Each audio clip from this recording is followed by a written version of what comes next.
Ajith Kumar cricket നിരീക്ഷകൻ telephone ലൈനിൽ ചേരുന്നു. ശ്രീ അജിത് കുമാർ, ഇന്ത്യൻ ടീമിൽ മാറ്റത്തിന്റെ കാര്യമുണ്ടായിരുന്നില്ല എന്ന് തന്നെയാണ് നമ്മൾ പുതിയ ലൈനപ്പ് തോന്നുമ്പോഴും വിചാരിക്കുന്നത്. കാരണം അത്രമേൽ സന്തുലിതമായ ഒരു ടീമാണ്.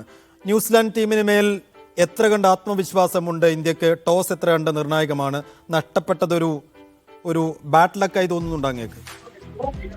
തീർച്ചയായിട്ടും ടോസ് ന്യൂസിലാൻഡിനെ കുറിച്ച് എനിക്ക് ചെറിയൊരു വിഷമമുണ്ട്. കാരണം അവര് ഇതുവരെ ജയിച്ചത് എല്ലാം ആദ്യം ബാറ്റ് ചെയ്തിട്ട് കൂറ്റൻ സ്കോർ ഇട്ടിട്ടാണ് ന്യൂസിലൻഡ് 2 തവണയും വിജയിച്ചിരിക്കുന്നത്. പക്ഷെ ഇന്ത്യയോട് അവർക്ക് അത്രയും സ്കോർ എടുക്കാൻ പറ്റിയുമില്ല, അവരാദ്യം ബാറ്റ് ചെയ്തെങ്കിലും.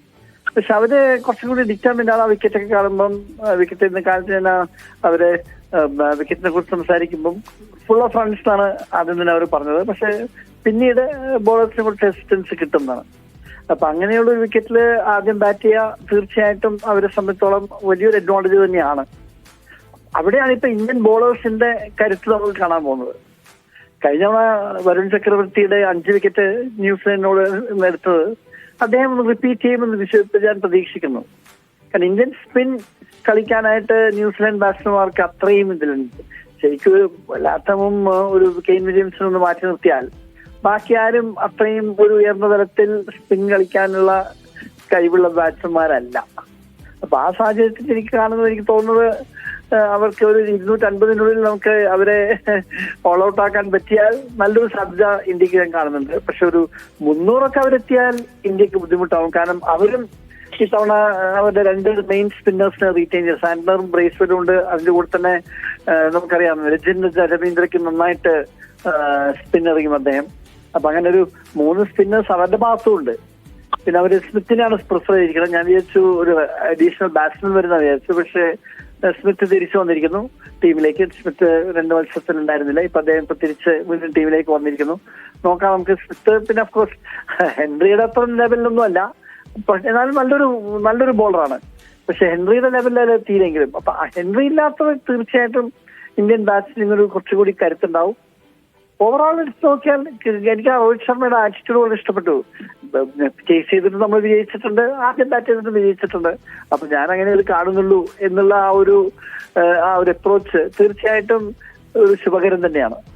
എല്ലാ ഡിപ്പാർട്ട്മെന്റിലും നമുക്കൊരു മുൻതൂക്കമുണ്ട്. ഇപ്പോൾ പേസ് ബോളർമാരുടെ കാര്യത്തിലേക്ക് വരികയാണെങ്കിൽ നമുക്ക് മുഹമ്മദ് ഷമിയുടെ പരിചയ സമ്പത്തുണ്ട്, വരുൺ ചക്രവർത്തിയുടെ യുവത്വമുണ്ട്. ഇനിയിപ്പോൾ സ്പെഷ്യലിസ്റ്റ് സ്പിന്നർമാരുടെ കാര്യത്തിലേക്ക് വരികയാണെങ്കിൽ ലോകോത്തര സ്പിന്നർമാരിൽ ഒരാളാണ് രവീന്ദ്ര ജഡേജയും. പുതുമുഖങ്ങളിൽ കരുത്തനാണ് കുൽദീപ് യാദവും. ഈ ബാറ്റിങ്ങിലേക്ക് വരികയാണെങ്കിൽ ആരെയും അസൂയപ്പെടുത്തുന്ന ഒരു ലൈനപ്പ്. 7ാം വിക്കറ്റ് 8ാം വിക്കറ്റ് വരെ ഭദ്രമാണ് കാര്യങ്ങൾ. പക്ഷെ അപ്പോഴും ഈ ന്യൂസിലാൻഡിനെ കാണുമ്പോൾ കവാത്ത് മറക്കുന്ന ഇന്ത്യയുടെ ഒരു പഴയ ചരിത്രവും അനുഭവം ഉണ്ടല്ലോ. അത് ഇത്തവണയെങ്കിലും മാറുമെന്ന് പ്രതീക്ഷിക്കാം അല്ലേ? തീർച്ചയായിട്ടും മാറും. തീർച്ചയായിട്ടും പഴയ ലെവലിലേക്ക് പഴയ ഇന്ത്യൻ ടീം അല്ലേ. ഇപ്പൊ അവര് കൃത്യമായിട്ട് അവർക്കറിയാം എന്താണ് ചെയ്യേണ്ടത് എന്നുള്ളത് കൃത്യമായിട്ട് അവർക്കറിയാം. അപ്പൊ അതുകൊണ്ട് കൃത്യതയോടെ അവര് കളിക്കുന്ന തന്നെയാണ് എന്റെ വിശ്വാസം. കാരണം ഇപ്പം 4 മത്സരങ്ങൾ വിജയിച്ചതിന്റെ ഒരു കോൺഫിഡൻസ് ഇന്ത്യയിലുണ്ട്. നമുക്ക് ആ ക്യാപ്റ്റന്റെ ടോക്കിലും ആ ടീമിന്റെ ആ പ്രാക്ടീസ് കാണുന്ന സമയത്ത് എനിക്ക് ഏറ്റവും ഭയങ്കര relief Virat Kohli fully fit ആണ്. അപ്പൊ അത് തീർച്ചയായിട്ടും ഇന്ത്യയെ സംബന്ധിച്ചുള്ള ഒരു ക്രൂഷ്യൽ ഫാക്ടറായിരുന്നു. എനിക്ക് കോഹ്ലിയുടെ കാര്യമായിരുന്നു ഒരു പേടി. കാരണം ഇപ്പൊ ഫീൽഡിലും കോഹ്ലി ഒരു പ്രധാനപ്പെട്ട ഒരു ഫാക്ടറാണ്. ക്യാച്ചിങ്ങിലും ഫീൽഡിങ്ങിലും ആ ടീമിനൊന്ന് ശരിക്കും ഉണർത്താനും. അപ്പൊ എല്ലാ വിധത്തിലും നോക്കുമ്പോൾ നമ്മുടെ ഒരു നല്ലൊരു വിജയത്തിലേക്ക് നമുക്ക് പോകണം എന്ന് തന്നെയാണ് ഇപ്പോഴത്തെ ഈ അവസരത്തിൽ. പക്ഷെ അവര് ബാറ്റിംഗ് ശരിക്കും ചെക്ക് കിട്ടിയില്ലാന്നുണ്ടെങ്കിൽ 250-260 അവരെ ഓൾ ഔട്ട് ആക്കിയില്ലെങ്കിൽ തീർച്ചയായിട്ടും ബുദ്ധിമുട്ടായിരിക്കും, യാതൊരു സംശയമില്ല. ശരി, എന്തായാലും സൂപ്പർ സൺഡേ ആവട്ടെ.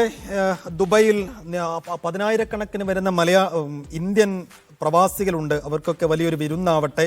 അങ്ങനെ ചാമ്പ്യൻസ് ട്രോഫിയിൽ വലിയ 12 വർഷത്തെ നീണ്ടൊരു കാത്തിരിപ്പുണ്ട് ഇന്ത്യക്ക്.